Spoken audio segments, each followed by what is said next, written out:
Welcome to 12675 St. Bernard.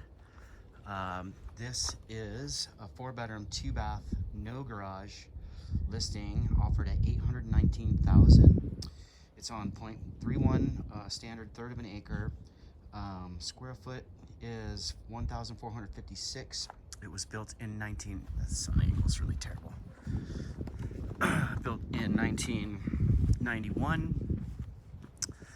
Those stairs are new. The handrail is newer, I should say. There's some tasty updates inside that I am fond of.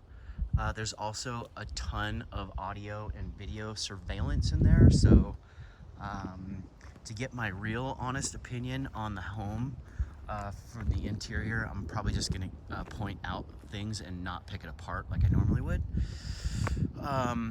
So back down in Lower Tahoe Donner now. I didn't really have the opportunity to plan this out better because of the appointments and showing times, but that's the end of St. Bernard. And there's like one little stretch of St. Bernard that's really, really busy. It's one of the main arteries to get out the back way from Tahoe Donner.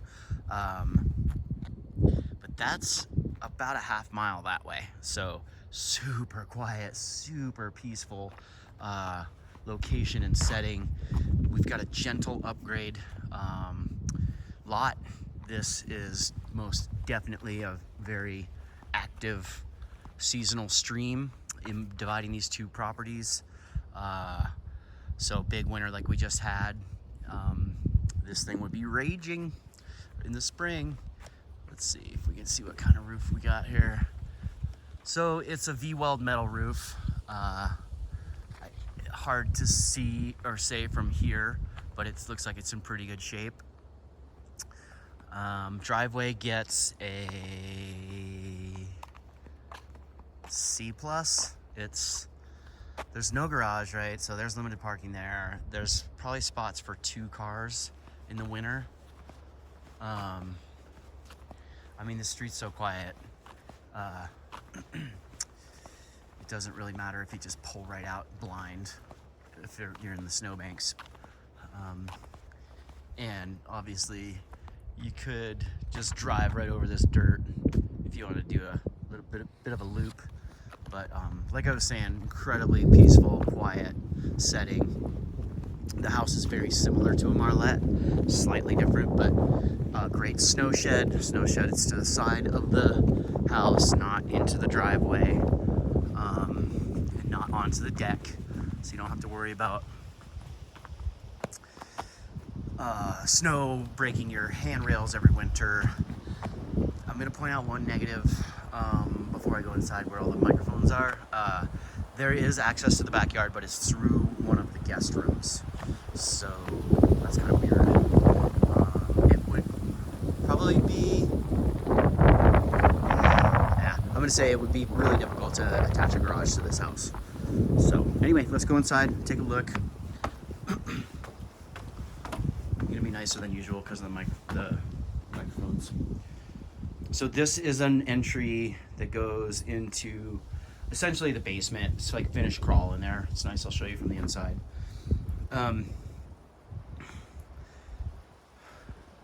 Stairs. They look nice, but this gate makes me scratch my head. Like, I just don't know how you let that slide. So just gonna scratch up the decking. It doesn't make a whole lot of sense to me. Okay, now I have to watch my mouth. So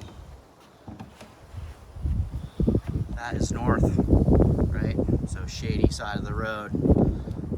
Those guys down there with the kayak on the car, they're gonna have a bone dry driveway all winter, and this one's probably gonna be a little slick.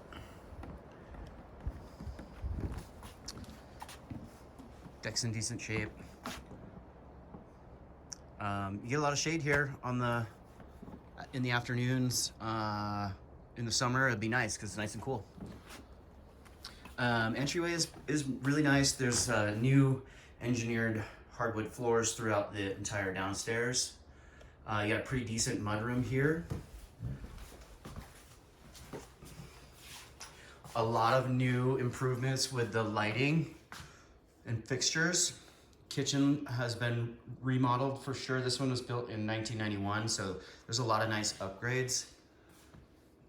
Wood burning fireplace, wood stove, sorry, I should say. I believe this house has been used for short-term rental. It's got some of the telltale signs of it, but not all. So hard to say definitively. Cabinets look original, that's oak. Newer appliances. Probably a redone countertop. That splash is definitely new. Decent Frigidaire appliances. Definitely newer than 91. And again, the engineered hardwood floor throughout. So similar kind of layout to the Marlette, but I wouldn't actually call it a Marlette, but close enough. You get the gist. Open vaulted ceilings in the main living space. There's a little bit of a landing up there. Lots of windows like the Marlette. Lots of natural light considering it's north facing. And here we go back into the 2 guest rooms and full bath. So this bathroom has not been updated. It is linoleum floor and all original plumbing and fixtures, I would say. Guest room, we'll just call it guest room number 1. It's at the end of the hallway, and it classifies as a guest room, as a bedroom. It's got a nice big window, full-size bifold closet, carpeted floor, but it is not big. And then this next guest room is a little larger. This is the one with the access to the backyard. So I want to show you that really quick because it's really super peaceful. Again, aside from your neighbors to the left and to the right, which you can't really see much of their stuff going on anyway, it is super peaceful and quiet. That is a gentle to medium upslope. Great. And again, you can see the seasonal drainage there. Seems to be a horseshoe pit theme going on today. You're gonna have to rebuild that backstop. But no landscaping to speak of, it's just natural forest. Does look like the majority of the defensible space work has been completed. All right, on to the rest of the house. Didn't get locked out this time. So this guest room is considerably larger than the other one that we're just in. That is a full size queen size bed. Looks as though you could put a king in here if you so desired. Standard bifold closet size.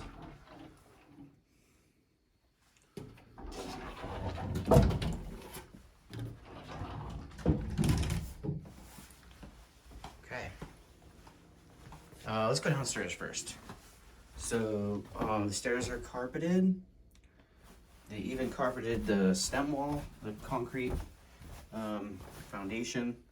It's a warmer finish than if it was just concrete. But carpeted throughout. So a little electric fireplace.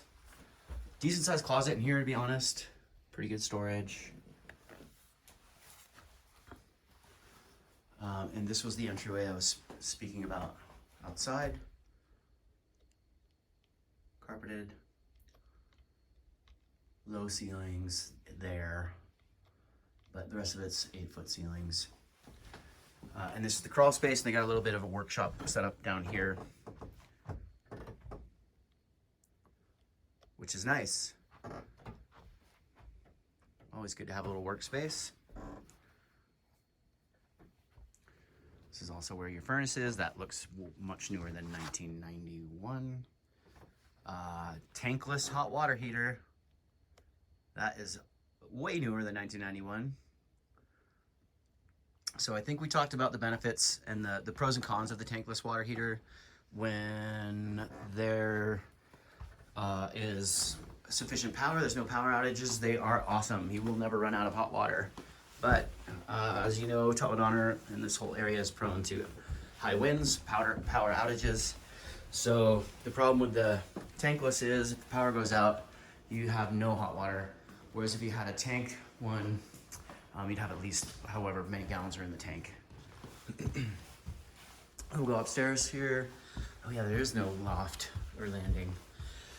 And it's not en suite. You have to walk outside of the bedroom to get to this bathroom. Laundry, newer washer dryer.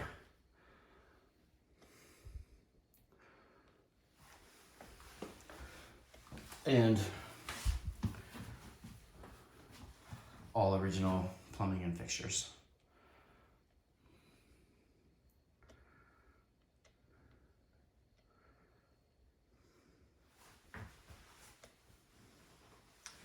And here's what would be the primary.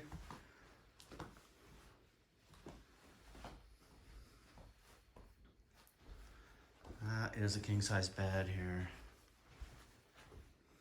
Plenty of room for it. This bedroom is actually decent size.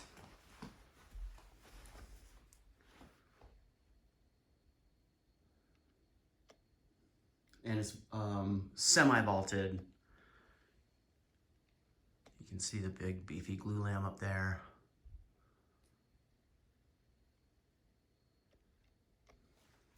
So that was a pretty quick tour, guys. Let me know if you have any questions. I look forward to hearing from you. All my best. Bye-bye.